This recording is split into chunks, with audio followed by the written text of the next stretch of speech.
স্বাগতম সবাইকে। আজকে আমরা শিখব কিভাবে বাংলাদেশের এই 3D পতাকাটি আঁকতে হয়।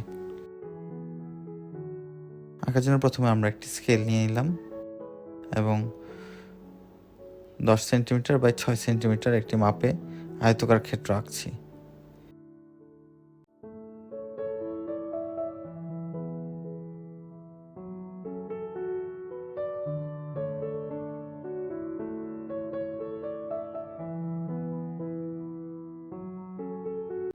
আমরা জানি পতাকার অনুপাত 10/6। এই আয়তকার ক্ষেত্রটি ঠিক মাঝ বরাবর একটি বৃত্ত আঁকবো। আমি এখানে পেন্সিল কম্পাসের সাহায্যে আঁকছি। আপনারা চাইলে রাউন্ড শেপের যে কোনো কিছু ব্যবহার করতে পারেন। এবার এর মাঝে আমরা লাল রং করে দিব। আমি এখানে টিটি অয়েল পেস্টেল ব্যবহার করছি, আপনারা আপনাদের ইচ্ছা মতো ব্যবহার করতে পারেন। রং করার ক্ষেত্রে আপনারা মনে রাখবেন বর্ডারটি আগে করে নিতে হবে যেন বাইরে রংটা ছড়িয়ে না যায়।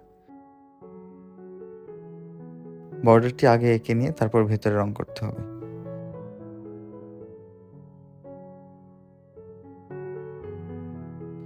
পতাকা আঁকা হয়ে গেলে এবার এইভাবে আড়াআড়ি 3টি দাগ টানবো।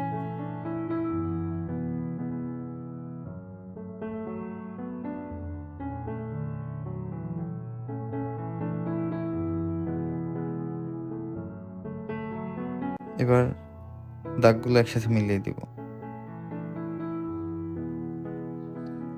এটি আমরা একটি বক্সের মতো বানাবো। 3D বক্স যেরকম হয় দেখতে ওইরকম হবে। এবার কিছু শ্যাডো ইউজ করব, নিচ থেকে গাঢ় করে উপরের দিকে হালকা হবে। যে কোনো পেন্সিল দিয়ে এটা করা যাবে। এখানে 2B পেন্সিল ব্যবহার করছি আমি। নিচের দিকটা গাঢ় করে কিছুটা বাইরের দিকেও ছড়িয়ে দিব যেন মনে হয় বক্সটির ছায়া ছড়িয়ে আছে। এবং এইভাবে হয়ে গেল আমাদের ছবি আঁকা। এবার 3D ভিউর জন্য এই অ্যাঙ্গেল থেকে আপনার মোবাইল বা ক্যামেরা ধরুন, তাহলে দেখতে পারবেন যেন কাগজের উপর একটি 3D পতাকা বসানো আছে। সামনে আরও দারুণ ভিডিও আসছে, সেটি পেতে হলে আমাদের চ্যানেলটি সাবস্ক্রাইব করে রাখুন। ধন্যবাদ সবাইকে।